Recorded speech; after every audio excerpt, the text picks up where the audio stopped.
அன்பான ஜோதிட நேயர்கள் அனைவருக்கும் வணக்கம். நான் உங்கள் ஸ்ரீ சுபம் விஜயகுமார், ஜெனட்டிக் அஸ்ட்ராலஜர். இன்றைக்கி நம்ம பார்க்க போகிறது பார்த்திங்கன்னா, கும்பராசி அவங்களோட வாழ்க்கை பயணம் எப்படி இருக்கும், அவங்க வாழ்க்கையில் என்னென்னலாம் கடந்து போக போகிறாங்க, என்னென்னலாம் வயதானவங்க கடந்து வந்திருப்பாங்க. அப்போ இப்போ சொல்ல போகிறது பொது பலன்கள். இதில் எதெல்லாம் நம்ம தற்காத்துக்கணும், எதெல்லாம் அதிகப்படுத்தணும், எதில் சேஃபாக இருக்கணும், இதில் தொழில், வருமானம், திருமணம், இதை பற்றி ஒவ்வொன்றா பேசியிருக்கேன். முழுசாக பாருங்கள். பொதுவாக இந்த ராசியோட தன்மை பார்த்திங்கன்னா, இது இவங்க ராசி சனியோட தன்மை, ராசி அதிபதி சனி, 12ஆம் அதிபதி சனியோட தன்மை. பொதுவாக இவங்க நேர்மையான ராசியில் ஒன்று கும்பராசி, தைரியமான ராசி, அதாவது பிடிவாத ராசின்னு சொல்லுவான். இவங்களுக்கு ஒரு விஷயம் வேணும்னு முடிவு பண்ணிட்டா அது ஏதோ ஒரு வகையில் சக்ஸஸ் பண்ணிடுவாங்க அப்படிங்கிறத மாற்றுக்கிறதே இல்லை. இவங்க எவ்வளோக்கு எவ்வளோ நேர்மையாகவோ கரெக்டாகவோ இருக்க இவங்க வாழ்க்கையில் உயர்ந்து கொண்டே போவாங்க. ஒருத்தர் சொல்லுவாங்க, ரொம்ப சிம்பிளிசிட்டி சார் அப்படின்னு சொல்லுவாங்க. அது இந்த ராசிக்கு. இவங்க ரொம்ப சிம்பிளாக இருக்கவே வளர்ச்சி அதிகமாக இருக்கும். இவங்க 12ஆம் அதிபதியும் சனியாகவே வருவது என்ன சொல்லணும்னா, 12ஆம் இடம் அயன சயன போகஸ்தானம். அப்போ என்ன சொல்ல போகிறோம் அப்படின்னா, ஒரு அமர்ந்துக்கிட்டே இருக்கிற மாதிரி, இல்லை படுத்துக்கிட்டு இருக்கிற மாதிரி ஒரு கடவுள். இப்போ பெருமாளே பாருங்களேன், சைனா கோலத்தில் இருக்கிற பெருமாளை கும்பிடும்போதும் சரி, சிவனே பார்த்திங்கன்னா நித்திரையில் இருக்கிற மாதிரி ஒரு சிவன்லாம் இருக்கும். இல்லைன்னா நடராஜர் காலை தூக்கிட்டு இருக்கிற மாதிரி, இந்த மாதிரி இதெல்லாம் கும்பிடும்போது இவங்களுக்கு ஒரு ஆக்டிவேஷனாக இருக்கும், மிகுந்த யோகத்தையும் கொடுக்கும். இவங்களுக்கு வருமானம்ங்கிறது ரோலிங் ஆகிட்டே இருக்கும். கையில் தக்க வச்சுக்கிறது இவங்க ஜாதகத்தோட தனிமை. என்ன நினச்சாலும் இவங்க பணம் சம்மந்தப்பட்டது இவங்களுக்கு இருக்கும். நண்பர்களால் ஆதாயம் உண்டு. இவங்க நண்பர்கள் பண உதவி கொடுத்து ஆதாயம் பண்ணுவாங்க. இவங்களுக்கு நகை, பணம் இதை வாங்கி வைக்கக்கூடிய யோகம் உண்டு. ஒரு சிலருக்கு நகை வாங்குகிற யோகம் இல்லைமோ, இவங்களுக்கு நகை வாங்குகிற யோகம் உண்டு, ஆபரணம் வாங்குகிற யோகம் உண்டு, வட்டி வாங்குகிற யோகம் உண்டு. அது மட்டும் இல்லாமல் வீடு வாடகைக்கு விட்டு சம்பாதிக்கிற யோகம் உண்டு. இவங்க 2ஆம் இடம்ங்கிறது குடும்பஸ்தானம். குடும்பத்தில் பார்த்திங்கன்னா குழந்தை குறிக்கக்கூடிய குரு வேறு இருக்குது. அப்போ குடும்பத்தில் ஒரு ஆசிரியர் உண்டு, குடும்பத்தில் குழந்தை மனப்பான்மை உள்ள ஒரு ஆளும் உண்டுன்னு சொல்லுவோம். இந்த கும்பராசியை பொதுவாக சொல்லுவோம்னா அமானுஷம் மருத்துவ ராசியில் ஒன்று. இப்போ இவங்க குடும்பத்தில் பார்த்திங்கன்னா சொல்லுவாங்க, சார் எங்கள் குடும்பத்தில் நாங்கள் தான் மருந்து கொடுத்தோம், மஞ்சக்காமலைக்கு மருந்து கொடுத்தோம், நாங்கள் தான் இந்த மந்திரிச்சு விடுவோம், இந்த மாதிரி ஒரு ஹிஸ்ட்ரி இருக்குது, கோயிலில் பூஜை பண்ணுற குடும்பம், நாங்கள் பார்த்து விபூதி திண்ணீர் வச்சாலே சரியாக போயிருன்னு சொல்லுவோம். பொதுவாக ஒருத்தங்களுக்கு ரொம்ப பயந்துருக்காங்கன்னா இந்த கும்பராசிக்காரங்களை கூப்பிட்டு சும்மா ஒரு சாங்கியத்துக்காக மந்திரிச்சிட்டு ஒரு திண்ணீர் பூசி கொடுப்பான்னு சொல்லுவோம். அவங்களுக்கு சரியாயிடும். ஏன்னா இதில் பார்த்திங்கன்னா 100 அப்படின்னு குறிக்கக்கூடிய நட்சத்திரம் சதயம் வேறு இருக்குது. அப்போ அதோட தன்மையை பார்த்திங்கன்னா ஒரு பிரம்மாண்டத்தை குறிக்கக்கூடியது, ஒரு அமானுஷத்தை குறிக்கக்கூடியது. இது பிரம்மாண்ட சிந்தனை. இவங்களுக்கு ஒன்றுக்கு ஒரே நேரத்தில் பல கணக்குகள் போடுவாங்க, பல க்ரியேட்டிவிட்டி உள்ள மனக்கணக்கில் எக்ஸ்பர்ட்னே சொல்லுவோம். இப்போ நம்ம கால்குலேட்டர் போட்டு தட்டிகிட்டு இருப்பாங்க, வித்தின் ஷார்ட் டைமில் டக்குன்னு சொல்லிடுவாங்க. இவங்க உள்ளுணர்வே வந்து நிறைய விஷயத்த சொல்லி கொடுத்துரும். இதை இது செய்யாத, இதை கேளு அப்படிங்கிற இவங்களுக்கு சொல்லுவாங்க. நிறைய ஒரு சில கும்பராசி ஜோதிடர்லாம் எப்படின்னா, பேசிகிட்டு இருக்கும்போது என் மனசு சொல்லிச்சுங்க, சொன்னேன், கடைசியில் பார்த்தீங்கன்னா அதுவே இருக்கும். ஜாதகம் கட்டம் பார்க்காமே சொல்லிடுறது எத்தனையோ பேர் இருப்பாங்க. இவங்க தொழிலுக்கு இவங்க சகோதரரை சேர்த்துக்கலாம், இல்லை சகோதரியை சேர்த்துக்கலாம். இவங்க தொழில் வளர்ச்சி அடையணும்னா பப்ளிசிட்டி பண்ணுறது தான். பொதுவாக நான் எங்களுக்கு என்ன சொல்லுவாங்க, நியூஸ் பேப்பர் கொடுக்கறது, ஃப்ளக்ஸு வைக்கிறது, போர்டு வைக்கிறது, அப்புறம் ஏதாவது ஒரு பேம்பட் மாதிரி அடித்து கொடுக்கறது, இதெல்லாம் வரும். இன்றைக்கி இருக்கிற காலகட்டத்தில் டிஜிட்டல் மார்க்கெட்டிங் இந்த மாதிரிலாம் இதாக இருக்கும். இவங்களுக்கு லோகோங்கிறது ரொம்ப முக்கியம். இவங்க தொழில் டெவலப்பாக ஒரு லோகோ சம்மந்தப்பட்டு ரொம்ப யூஸ்ஃபுல்லாக இருக்கும். அது இவங்க ராசியின் தன்மைக்கு தகுந்த மாதிரியே டெவலப் பண்ணிக்கிறது மிகுந்த செல்வத்தை கொடுக்கும். இவங்களுக்கு பேங்க் சம்மந்தப்பட்டது எப்போவுமே ஆதாயம் உண்டு. பேங்க்கில் ஏதோ ஒரு ஹெல்ப் கேட்டாலோ உடனே கிடைக்கும். ஆனால் தேவையான்னு பார்த்துக்கணும். இவங்களுக்கு ஆசிரியர் தன்மை ஒன்று. இவங்க வாக்கு இயற்கையாகவே பழிக்கக்கூடியது.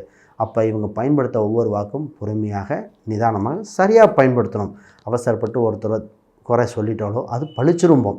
நான் 2ஆம் அதிபதி குரு, 11ஆம் அதிபதி 2-12 தொடர்பு, அது குருவாகவே வரும்போது வாக்கு பலிதம் ஒன்று. இந்த 2ஆம் இடத்துல தான் சுக்கிரன் உண்டு. குரு வீட்டில் சுக்கிரன் மகாலட்சுமி யோகம்னு சொல்லுவான். இவங்க பொதுவாகவே மகாலட்சுமி, கனகதாரா சோத்திரம் இந்த மாதிரி மந்திரங்கள் கேட்டுட்டு வருவது ஒரு யோகம் ஒன்று. உங்களுக்கு எந்த ஒரு விஷயம் டக்குன்னு நடக்கலை, கோயிலேருந்து ஒரு தீர்த்தம் எடுத்துகிட்டு வந்து வீட்டில் எல்லா பக்கம் இது பண்ணி விடுறதே டக்குன்னு டெவலப் ஆகிடும். ஒரு பசு கோமியத்தை வாங்கிட்டு வந்து வீடு ஃபுல்லும் தெளித்து விடுங்க. உங்களுக்கு ஏற்பட்டிருக்கிற தடைகள் விலகி ஒரு விடை கிடச்சிரும். நிறைய பேர் கேட்குங்க, சார் இந்த செய்வேன், பில்லி சூனியம், கண் திருஷ்டி இது மாதிரிலாம் இருக்குதுன்னு சந்தேகப்பட்டால் இவங்களுக்கு பரிகாரமே இது தான். சரி, இவங்களுக்கு ஒன்றே ஒன்றில் ரொம்ப கவனமாக இருக்கணும். அது வண்டி, வாகனம், இடம், சொத்துல. ஏன்னா 4ஆம் அதிபதி சுக்கிரன், 9ஆம் அதிபதி சுக்கிரனாகவே இருக்குது. நிறைய ஹிஸ்ட்ரி இந்த கும்பராசிக்காரன் கேட்டேன். சார், அப்பாவோட சொத்து எங்களுக்கு அப்பா இறந்துட்டாங்க, அப்பாவோட சொத்து மாற்றுறதுக்கு பேர் மாற்றுறதுக்குள்ள படாத பாடுபட்டுட்டான் சார். அப்பா பூர்வீக சொத்து இருக்குது, அவங்க பங்கு சம்மந்தப்பட்டதுன்னு பிரித்து எங்கள் சொத்து வர்றதுக்குள்ள மிகுந்த தொந்தரவும்பாங்க. இது இவங்க அம்மா ஒரு சொத்தை வச்சுக்கிட்டு ரொம்ப டார்ச்சர் பண்ணாங்க. அப்போ சொத்து வகையில் ஏதோ ஒரு தொந்தரவு வந்துடும். இவங்க ஒரு சொத்து வாங்கியிருப்பாங்க, அது விலையெல்லாம் கூடிரும். ஆனால் என்ன பண்ணால் விற்கும்போது படாத பாடுபடுவாங்க. அப்போ சொத்து, வண்டி, வாகனத்தில் கவனமாக இருக்கணும். அதுக்கு தகுந்த பரிகாரம் பண்ணி தான் பண்ண வேண்டிய சூழ்நிலை உண்டு. எப்போவுமே பார்த்திங்கன்னா இவங்க ஒரு இடம் வாங்கிறது, வீடு வாங்கிறது, இந்த மாதிரிலாம் பண்ணும்போது நல்ல காலம் நேரத்தை பயன்படுத்தி தான் வாங்கணுமே தவிர எடுத்தங்கவுத்துன்னு பண்ணக்கூடாது. இவங்களுக்கு இன்டீரியர் சம்மந்தப்பட்டது, எப்போவுமே இன்டீரியர் வீடு சம்மந்தப்பட்ட பொருட்கள் நல்ல தரமான பொருளை வாங்க சொல்லணும். ஏன்னா 9ஆம் இடம் பாதகமாக இருக்கிறனால சாதாரண பொருட்கள் வாங்கும்போது தொந்தரவு கொடுத்துரும் அப்படிம்போம்.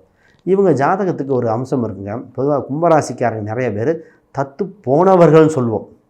அதாவது குழந்தைய தத்து கொடுத்து எடுங்கன்னு சொல்கிறது ஒரு கதை. பொதுவாக இந்த ராசிக்காரங்க என்ன சொல்லுவாங்கன்னா, என்ன அவங்க தத்து கேட்டாங்க, நான் கொஞ்ச நாள் அவங்க வீட்டில் தான் வளர்ந்தேன், பாட்டி வீட்டில் வளர்ந்தேன், தாத்தா தான் என்னை வளர்த்தாரு, எங்கள் பெரியப்பா வீட்டு ரேஷன் கார்டில் என் பேர் இருந்தது, இப்படின்னு ஒரு கதை இருக்கும். ஏன்னா இந்த கும்பராசிக்கே பார்த்திங்கன்னா சனியோட அம்சம், தனி தத்து போதல்னு அர்த்தம்.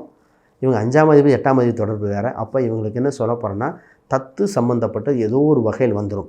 ஒன்று இவங்க தத்தெடுப்பாங்க, இல்லை இவங்க தத்து கொடுப்பாங்க, இல்லை இவரே தத்து போயிருப்பார்.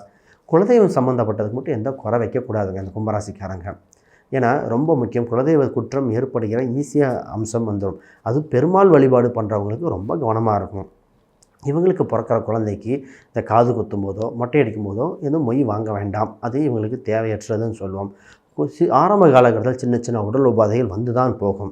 இதே தாமத குழந்தையாக இருக்கிறவங்களுக்கு அந்த தடை எதுவும் இல்லை, சிறிது காலம் கழித்து சரியாயிரும். இவங்க உயர்கல்வி உயர்ந்த சம்மந்தப்பட்டது போக போக மிகுந்த வளர்ச்சி அடைவாங்க. கல்வி சம்மந்தப்பட்டது வெளியூரில் படித்தேன், வெளி மாநிலத்தில் படித்தேன், டபுள் டிகிரி ட்ரிபிள் டிகிரின்னு சொல்லுவாங்க, அந்த மாதிரி இருக்கிறதுல இவங்களுக்கு இதாகும். வேலை அப்படிங்கிற பாயிண்ட் 6ஆம் இடம் தான் இவங்களுக்கு சந்திரனை குறிக்கும். வேலையில் ஒரு மாற்றம் ஏற்பட்டுக்கிட்டே இருக்கும். சந்திரனோட வலுவை வச்சு டிசைட் பண்ணுவான். இவங்க பெண் மேலதிகாரியிடம் இருக்கிற அம்சம் இல்லை. பொதுவாக ஆணாக இருந்தாலும் பெண்ணாக இருந்தாலும் பெண் மேலதிகாரிகள் இவங்களுக்கு சூட் ஆகாது, கருத்து வேறுபாடு ஏற்பட்டுடும். நீர் சார்ந்த இடத்தில் இருக்கும்போது தோஷ பரிகாரம் நிவர்த்தி ஆகும். சார், மேலதிகாரி ஒருத்தர் நல்ல சம்பளம் கொடுக்குறாங்க, ஆனால் மேலே பெண் அதிகாரி வேண்டாம் சார், அவங்க பேர் நீர் சம்மந்தப்பட்ட பேர் ஒரு ஆணாகவே இருப்பாங்க, அவங்க கிருஷ்ணா, இந்த மாதிரி ஒரு அந்த நீர்நிலையை குறிக்கிற பேராக இருந்தாலும் வேண்டான்னு சொல்லுவோம். இவங்களுக்கு திருமணம் 7ஆம் இடத்துல சூரியன். இப்போ திருமணம் சம்மந்தப்பட்டது பார்த்திங்கன்னா ஒரு எதிர்பார்ப்பு இருக்கும். 100% எதிர்பார்ப்பு பூர்த்தி அடைய முடியாது, அதை ஃபஸ்ட்டு புரிஞ்சுக்கணும். இவங்க திருமணத்தில் பார்த்திங்கன்னா ஏதோ ஒரு சின்ன ஒரு விஷயம் நடந்திருக்கும், ஒரு சண்டை சச்சரவாக இருக்கலாம், சிறு குறையாக இருக்கும், ஃபீல் பண்ணுவீங்க. இது ஜாதகத்தோட தன்மையே அப்படி தான் இருக்கிறனால எந்த வருத்தம் இல்லை. ஒரு தடை ஏற்பட்டு அடுத்து நடந்ததா, அப்போது உங்களுக்கு வாழ்க்கை வெற்றியாக இருக்குதுன்னு சொல்லுவோம். கணவன் மனைவி ஈகோ கிளாஸஸ் மட்டும் வரக்கூடாது. 7ஆம் இடம் சூரியன் இல்லையா, உங்கள் மனைவி வேலைக்கு போய் சம்பாதிக்கக்கூடியது. இப்போ ஆணாக இருந்தால் பெண்ணாதுன்னு சேர்ந்து தான் சொல்லுவோம். மனைவி பெரும் தொகை சம்பாதிக்கக்கூடியது. ஒரு சில நேரத்தில் உங்களோட சம்பளம் உயர்வு வரக்கூடிய ஜாதக அமைப்பு உண்டு. உங்களுக்கு அரசாங்க ஈடுபாடு ஏற்படும், ஆனால் சரியாக பயன்படுத்திக்கணும். உங்கள் குடும்பத்தில் ஒரு மருத்துவத்துறை சார்ந்த ஒரு வாய்ப்பு உண்டு. கம்ப்யூட்டர் சம்மந்தப்பட்ட துறை மிகுந்த யோகமுள்ள ராசி இந்த கும்பராசி. ஏனென்றால் உங்கள் ராசியை என்ன சொல்லணும்னா, ரேடியோ, கம்ப்யூட்டர், டிவி, அப்போ ரயில்வே சம்மந்தப்பட்டதெல்லாம் குடிக்கக்கூடிய ராசி உங்கள் ராசி தான். அப்போ அது சம்மந்தப்பட்ட விஷயங்கள் உங்களுக்கு சூப்பராக இருக்கும். ஜோதிடத்தில் மறைப்பொருள் எல்லாம் வெளிக்கொண்டு வர்றதுக்கு இந்த யூஸ்ஃபுல்லாக இருக்கும். இவங்களுக்கு ஒரு புதையல் யோகம் இயற்கையாகவே உண்டு. அதுக்காக நம்ம போய் எல்லா பக்கமும் தோண்டிகிட்டு இருக்கக்கூடாது, நமக்கு இயற்கையாகவே அமைஞ்சு வரும், அதை மட்டும் பயன்படுத்திக்க வேண்டிய ராசியில் அது ஒன்று. இது மட்டும் இல்லாமல் வேலை செய்யும் இடத்துல ஒரு சூப்பர்வைசர் சம்மந்தப்பட்டால் கண்டிப்பாக தேவை. அதை உங்களுக்கு டெவலப் பண்ணி கொடுப்பாங்க. உங்களோட டேட்டா, அதாவது உங்களுக்கு தகவல் சம்மந்தப்பட்ட தொடர்பு எப்போவுமே செக்யூராக வச்சுக்கிறது ரொம்ப முக்கியம். எல்லா இடத்துலையும் கொடுப்பது தவறான ராசியில் இதுவும் ஒன்று. உங்கள் உடம்புல ஏதோ ஒரு சிறு குறை இருக்குதுன்னு ஏதோ ஒன்று உங்களுக்கு தோணிக்கொண்டே இருக்கும். அப்படி இருந்தால் தவறும் இல்லை. நிறைய பேர் சொல்லியிருப்பாங்க, சார் கால் விரல் லைட்டாக டிஃப்ரெண்ட்டாக இருக்குது, கை விரல் வளைஞ்சிருக்கு, ஒரு கண் பார்வை பார்த்திங்கன்னா வலது கண்ணோட இடது கண் கொஞ்சம் மாறுபட்டிருக்கு. இந்த மாதிரிலாம் நிறைய பேர் சொல்லியிருக்காங்க. நான் யோகம்னு சொல்லியிருக்கேன். உடம்பில் ஒரு சிறு குறை, இந்த ஜாதகத்தோட பொது தன்மை, அது வருத்தப்பட தேவையும் இல்லை. இது மிக்க இதாக இருக்கும். எப்போது கால் சம்மந்தப்பட்டது, கணுக்கால் சம்மந்தப்பட்டதில் கொஞ்சம் கவனமாக இருக்கும். இந்த வெரிகோஸ் வெயின் ஒரு சிலருக்கு தான், எல்லாத்துக்கும் எடுத்துக்கூடாது. அந்த மாதிரி வந்தால் உங்களுக்கு கவனமாக இருக்கணும். இவங்க இந்த ராசியோட தன்மைன்னு சொல்லணும்னா, ஒரு காலை மடக்கி சேரில் இந்த குரு பகவான் உட்காருவார் இல்லையா, ஒரு காலை மட்டும் மேலே வச்சு ஒரு காலை கீழே வச்சு அமரக்கூடிய ராசியில் இந்த ராசி ஒன்று. இவங்களுக்கு மிகப்பெரிய தொந்தரவு இருக்குது சார், என்ன சார் பண்ணுறது எதுவுமே தெரியலன்னா, சிம்பிள் பரிகாரம், நல்லா சாப்பிட்டுட்டு நல்லா தூங்குங்க. தூங்கி எழுந்திரிச்சுன்னா அப்படியே சூழ்நிலை மாறிடும். இது பொதுவாக சாப்பாட்டை குறிக்கிற ராசி, இது கும்பத்தையும் குறிக்கிற ராசியா. அப்போ இவங்களுக்கு ஏதோ ஒரு தொந்தரவுனா நல்லா சாப்பிட்டு தூங்கி எந்திரிச்சு முடிவு காணுங்க. தூக்கத்திலேயே உங்களுக்கு விடை கிடைச்சிடும். பட்னியாக இருந்தால் சக்ஸஸே ஆகாது. கையில் காசு இல்லைனா கூட நல்லா சாப்பிட்றணும். அந்த ராசியோட தன்மையே அது. இந்த ராசியை கும்பத்தை குறிக்கும். கோயிலில் இருக்கிற கும்பத்தை குறிக்கிறனால கோயிலில் போய் கும்பத்தை பார்த்து வழிபடுங்க, ரொம்ப யூஸ்ஃபுல்லாக இருக்கும். இது இதில் கல் சம்மந்தப்பட்டதுன்னு சொல்லுவோம். இந்த காலத்து கல்லுன்னு எடுத்துக்கூடாது. அப்போ பதனி இந்த மாதிரி உணவுகள் அப்போ அந்த சீசனுக்கு தகுந்த மாதிரி சாப்பிட சொல்லுவோம். நொங்கு பதனியும் சாப்பிட சொல்லுவோம். இவங்க ராசிக்கு அது ஒரு ஆக்டிவேஷன் பாயிண்ட்டாகவும் இருக்கும் அப்படிங்கிறது மாற்றுக்கருத்தில். ஆர்டிஃபிஷியல் ஃபுட்டை விட இயற்கையான ஃபுட்டே இவங்களுக்கு ரொம்ப சிறந்தது. பற்பொடி இந்த மாதிரிலாம் பார்த்திங்கன்னா நேச்சுரலான இதை பண்ண சொல்லுவோம். ரொம்ப ஆர்டிஃபிஷியல் பார்க்காமல் இயற்கை. ஏன்னா சனிங்கிறது பழமையான பற்பொடி, பழமையான ஒரு விஷயம் எப்போயுமே விட்டு கொடுக்கக்கூடாது. அது ரொம்ப கவனம். முடி அடிக்கடி வர வாய்ப்புள்ள ஜாதகம். நான் வந்தால் விட்டுருங்கம்மே, இன்னும் டை அடிக்க வேண்டாம். இது ராசிக்கு இது ஒரு சக்ஸஸ்ஃபுல் தான். சரி, இதை தவிர உங்கள் ராசியை பற்றி ஏதாவது சந்தேகங்கள், கேள்விகள் இருந்தால் வீடியோக்களை கமெண்ட் பண்ணுங்கள். நான் ஃபுல் விளக்கங்கள் கொடுத்துட்டு வந்துட்டுருக்கேன். அது உங்களுக்கு பயனுள்ளதாக இருக்கும் எனக்கு தெரியும். அது மட்டும் இல்லை, ஜாதகம், பிரசன்னம், வாஸ்து, நியூமராலஜி இது ஏதாவது பார்க்கணுன்னா இந்த கீழே இருக்க எண்ணுக்கு தொடர்பு கொள்ளுங்கள். நல்ல விளக்கங்கள் தெளிவாக அப்பாயின்மெண்ட் பண்ணி தரப்படுகிறது. மிக்க நன்றி. அனைவருக்கும் வாழ்த்துக்கள்.